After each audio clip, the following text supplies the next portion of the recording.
Live TV program is brought to you by worldremit.com.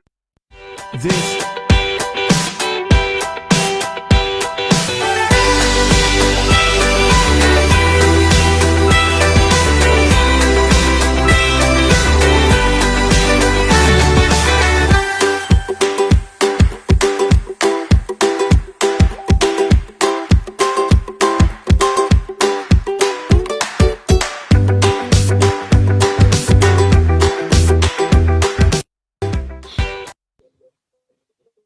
It's a good morning to you. Welcome to Asake Online. My name is Zenzer Ndebele. This is the Breakfast Club.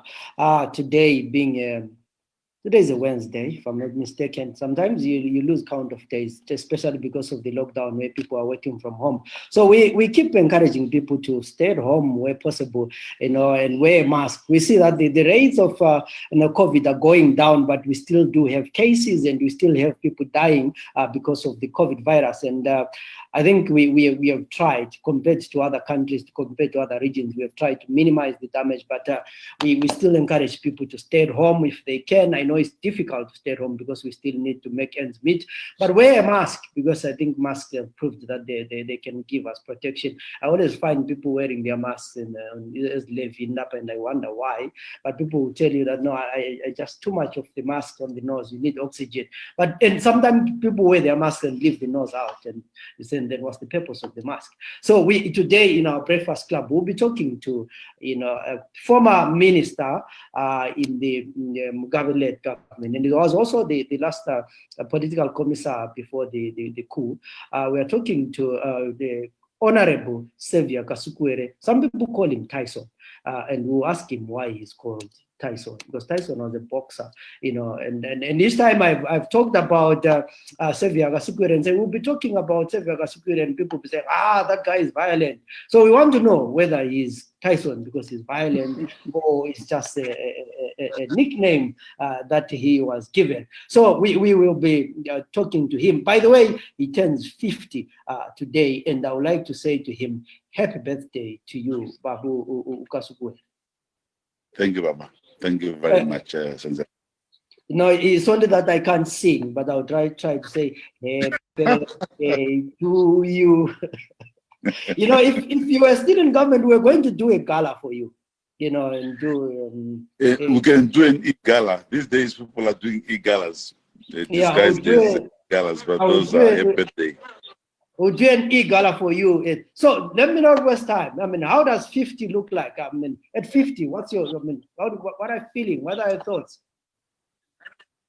Well, at 5, put it at 5 years old. I feel very young. I'm on the 5th floor now. So just do away with the 0 and just keep it at 5. I think it sounds very good. Yeah, you worked with Gono when you guys were removing zeros. I think we'll be bringing him here to try and cut zeros as well. So, it's interesting that I'm talking to you now, and you're 50, you've been in government, you've been out of government. Politically, at 50, what are your reflections? Well, it's been a long road. It's been a long journey, trials and tribulations, good moments, low moments, high moments. It's been a journey worth it. You learn a lot over the years. You look back and say, I should have done the following, improve on the following, and it's a time for self-reflection.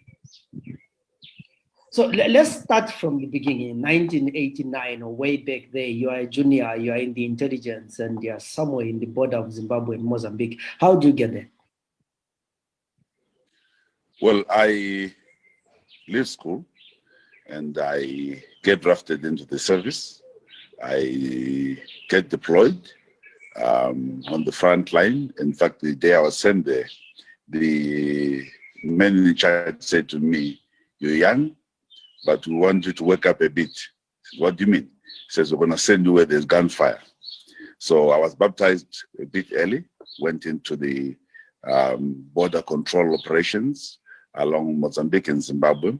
And in no time, I found myself also operating along the corridor between Beira, Chimoyo, Tumtare, and up and down for quite some time.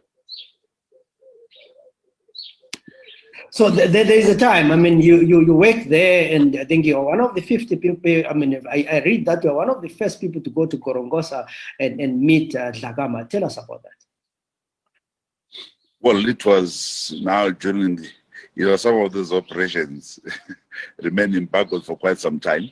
But yes, indeed, during the service, we got a break through a friendly contact, and we landed in Gorongosa, had a chat with the former Renamo leader, later Faso Jakama, and his senior commanders, and got to understand where they were coming from, what their point of view was, but equally the same, we were able to see where they were headquartered. It was a total ground coverage operation.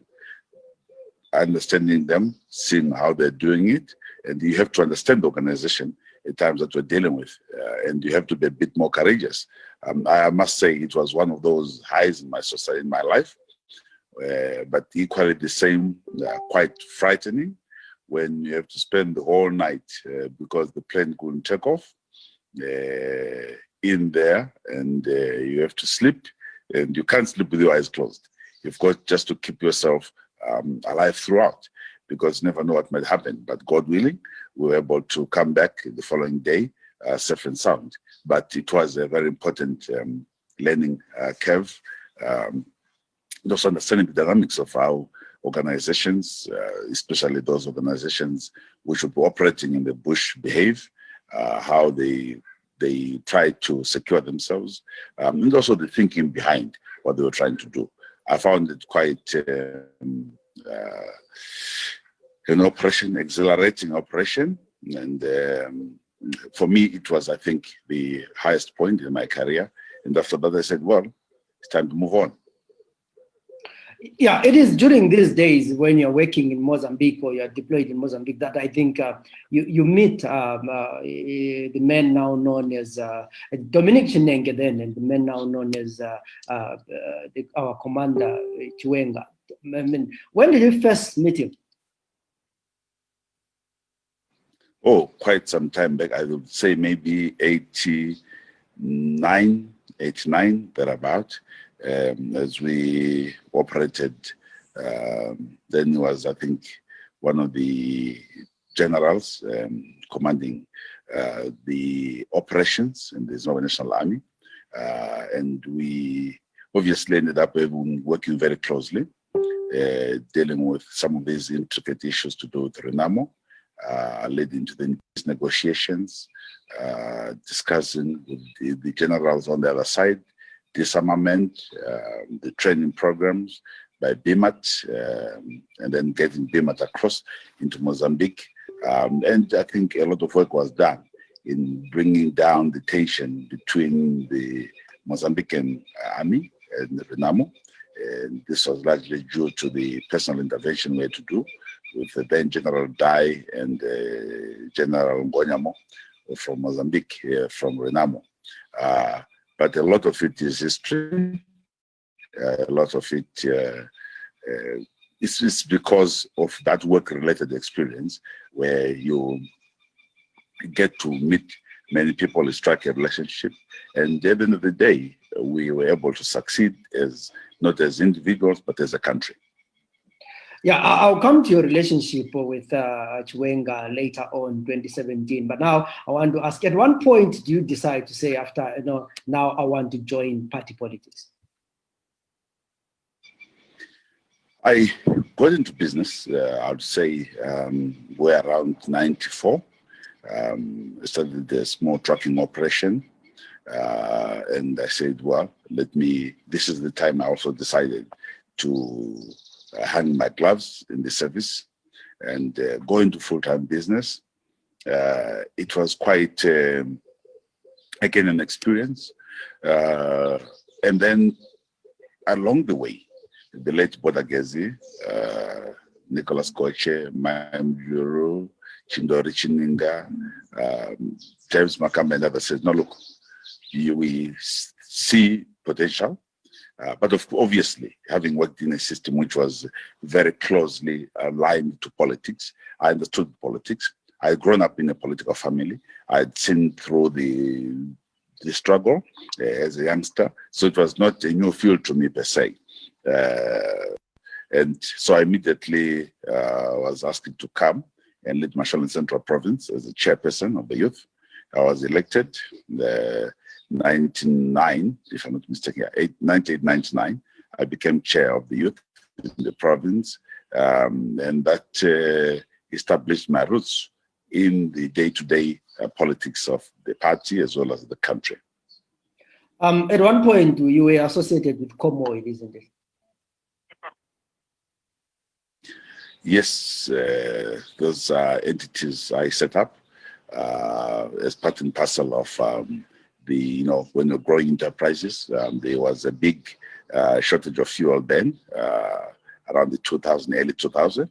And we took it upon ourselves, some of the pioneer young Black business persons then, to go beyond just the pump and understand where we're getting the fuel. We did carry out some very, again, daring interventions. We brought in shiploads of product into the country and built Comoil, but in no time we were put on the sanctions list. We're still there on the sanctions, but yeah, one of those things, it's about the service to the country, which we all try and do in the best possible manner. So we basically Comoil collapsed because of the sanctions issue. It's still running, but it's still limping because of the sanctions issue. Yes, certainly the sanctions have been placed on us. It's been a huge burden.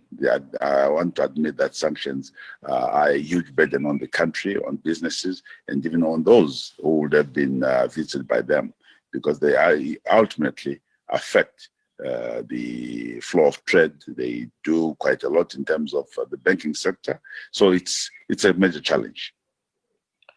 Someone said to me, can you ask Kasukuwere how different Comoil was from the Tagwire's Secunda? What would you say to that question? Well, I don't know Tagwire's Secunda. I think it's his operation. He's the best one who can answer that. I can't do the comparison. I think I'll be best able to talk about Comoil and not be drawn into talking about Tagwire Secunda, because that's not my entity. It is Tagwire who can be able to answer that. But during that time, did you get assistance from the state? Were you pushed, like got favors from government? No, you see, during those days, it was, you just had to be smart enough to come up with strategies. You'd agree that many of the multinationals then were dragging their feet in terms of supporting the economy, getting the economy to work.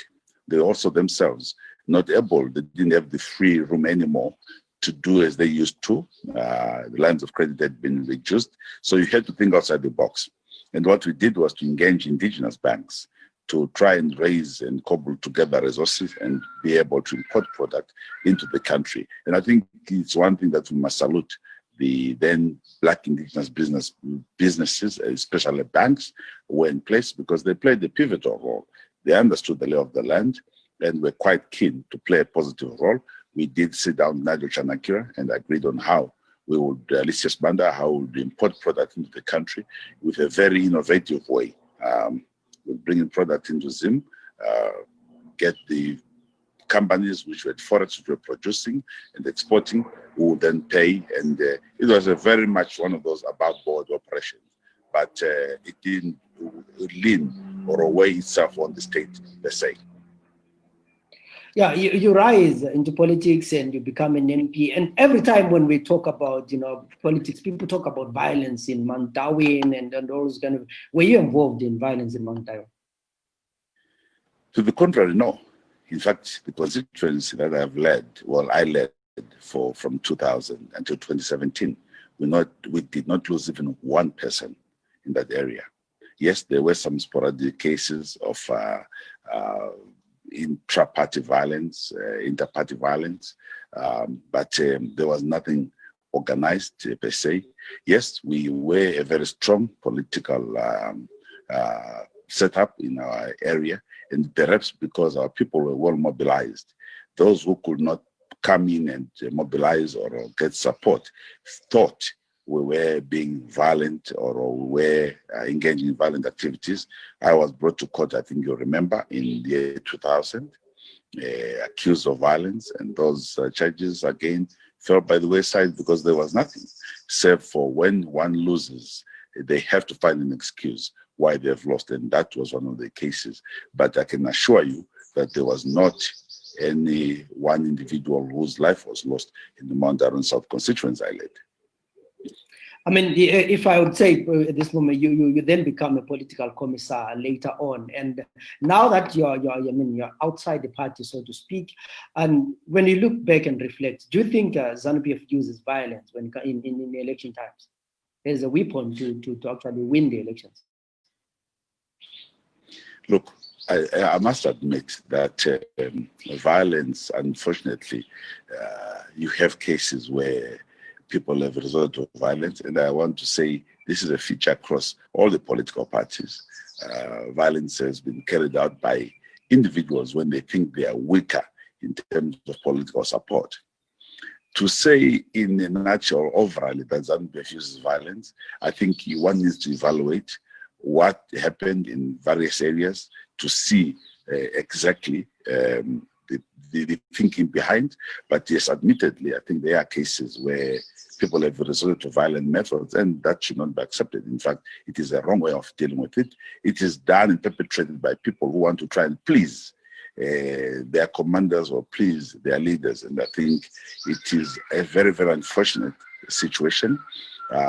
And half the time, perhaps, I think it's the need for us to mature our political democratic system to a point where we must, above any element of violence, let us persuade people not use violence to try and get votes. Use violence to intimidate others, to coerce people, to do what you want. I think, yes, there are those cases have been there, and but also you have to give it to RGM then. I think there were some policy propositions you'll put on the table, which would make a difference in terms of the political outcomes.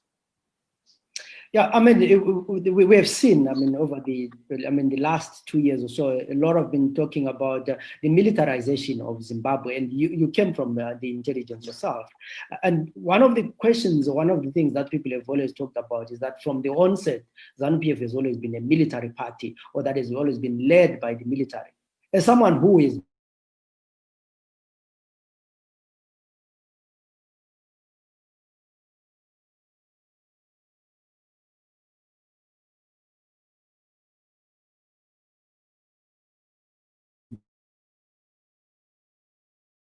been in the system